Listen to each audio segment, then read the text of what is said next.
Hello दोस्तों, कैसे हैं आप सभी। आप सबका बहुत बहुत स्वागत है अपने इस यूट्यूब चैनल लर्न स्फीयर पे। दोस्तों, हम लोग एंशिएंट हिस्ट्री पढ़ रहे थे और एंशिएंट हिस्ट्री का आज नया टॉपिक हम लोग स्टार्ट करेंगे जिसका नाम है Indus valley civilisation. Okay, Indus valley civilisation, ये जो सिविलाइजेशन है बहुत ही पुरानी सभ्यता है अपनी, जो कि मेसोपोटामिया सिविलाइजेशन के टाइम की है।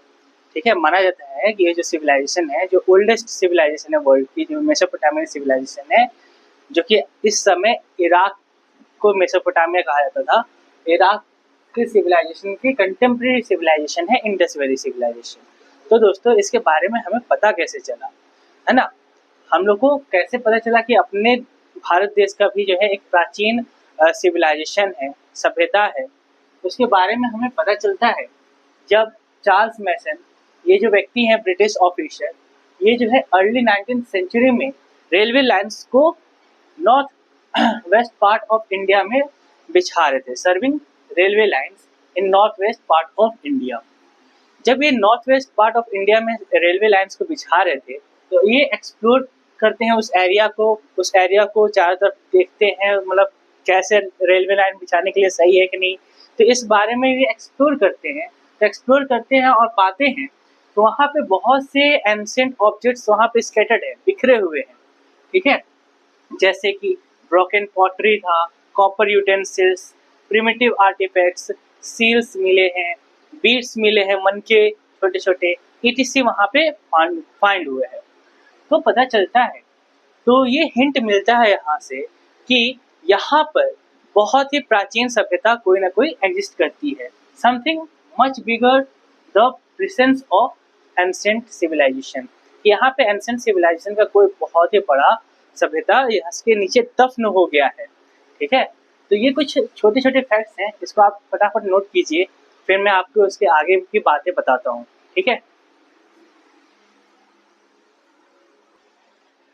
हाँ, तो आप अब यहाँ से समझिए 1871 में, मतलब 1871 में अलेक्जेंडर कनिंगम, ये एक आर्कियोलॉजिस्ट है। ओके, ये एक आर्कियोलॉजिस्ट है। इन्होंने studied this findings and become कन्वीनियंस्ड।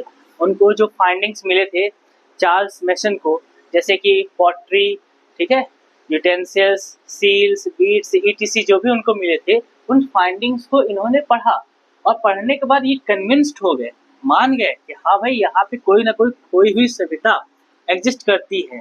ठीक है, लेकिन इसके और भी बाद में पता चलता है जब जॉन मार्शल, इन्होंने फर्दर अपना एक्सकेवेशन किया, खुदाई आरंभ किया और इन्होंने बहुत से मैनी अर्बन साइट्स को एक्सकेवेट किया, पता किया।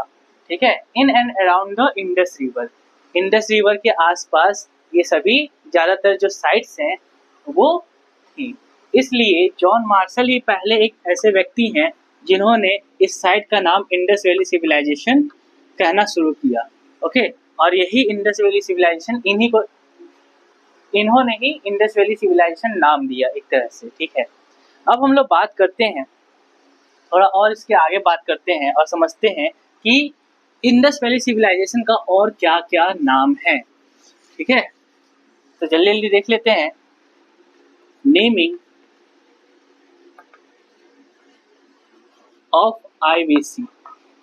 दोस्तों, मैंने अभी आपको बताया ना कि देखो, जॉन मार्शल जो है ना, इन्होंने जो भी साइट्स एक्सकेवेट किए थे वो मोस्ट ऑफ द साइट्स जो है इंडस रिवर के पास में थी, इंडस रिवर के आसपास थी। तो इन्होंने जो है कहने लगे कि जो सिविलाइजेशन है वो इंडस वैली सिविलाइजेशन है, इस तरह से इसका नाम इंडस वैली सिविलाइजेशन पड़ा। लेकिन देखिए, इसी को जो है हड़प्पन सिविलाइजेशन के नाम से भी जानते हैं, हड़प्पन सिविलाइजेशन। अब इसे हड़प्पन सिविलाइजेशन क्यों कहा जाता है दोस्तों? ये जो हड़प्पन सिविलाइजेशन है ना, ये सबसे पहले एक्सकेवेट किया गया था। ठीक है, ये सबसे पहले एक्सकेवेट किया गया था, इसलिए इसका नाम हड़प्पन सिविलाइजेशन भी है। और इस सिविलाइजेशन में, मतलब इंडस वैली सिविलाइजेशन के दौरान, मतलब जो आर्टिफैक्ट्स और बर्तन मिले हैं, मोस्ट ऑफ द जो चीज़ें हैं वो ब्रॉन्ज की हैं, BRONZ, इसलिए इसको ब्रॉन्ज सिविलाइजेशन के नाम से भी जानते हैं। देखिए, हॉल मार्क भी मिला है। ठीक है, तो इसको BRW मटेरियल कल्चर या फिर BRW कल्चर के नाम से भी जाना जाता है। ठीक है, तो ये कुछ नाम से naming of Indus valley civilisation. ठीक है, और इसके बाद समझते हैं कि आखिर ये जो इतनी प्राचीन सभ्यता है, जो इसका एक्सटेंट कहाँ तक है। ठीक है, अपने भारत देश में कहाँ तक इसका एक्सटेंट माना जाता है। और ये पेपर में जो है अक्सर पूछा जाता है कि भाई इंडस वैली सिविलाइजेशन का एक्सटेंट कहाँ तक है। ठीक है, तो इसको जो है थोड़ा सा फ्लो चार्ट की मदद से समझ लेते हैं। Extent of IVC। ठीक है, तो एक्सटेंट समझिएगा। नॉर्थ की अगर मैं बात करूं तो नॉर्थ में मांडा है, मांडा जो कि जम्मू एंड कश्मीर में है, जम्मू एंड कश्मीर में है।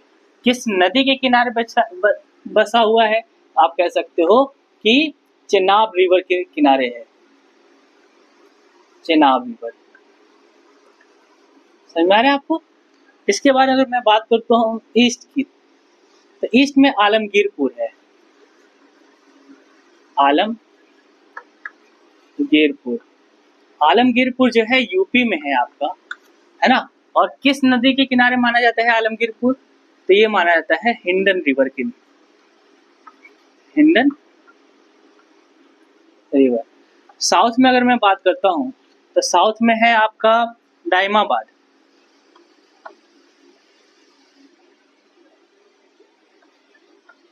और दाइमाबाद कहाँ पर है, तो ये है महाराष्ट्र में। ठीक है, ये कहाँ पर है, महाराष्ट्र में।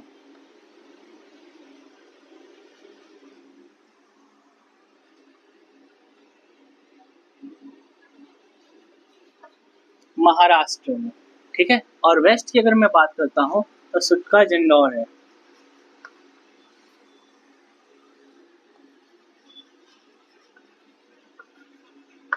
और ये कहाँ पर है, बलूचिस्तान पाकिस्तान में है। ठीक है, तो ये कुछ इसका एक्सटेंट है, नॉर्थ ईस्ट साउथ वेस्ट। और माना जाता है कि ये जो है टोटल एरिया 1.3 मिलियन स्क्वायर में फैला हुआ है, स्क्वायर किलोमीटर में इसकी एरिया माना जाता है।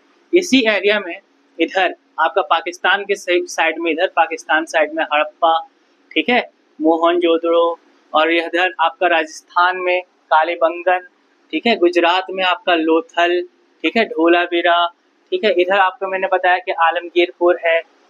तो कुछ इम्पोर्टेंट साइट्स हैं जिसके बारे में हम लोग अपने आने वाले क्लास में जानेंगे और समझेंगे।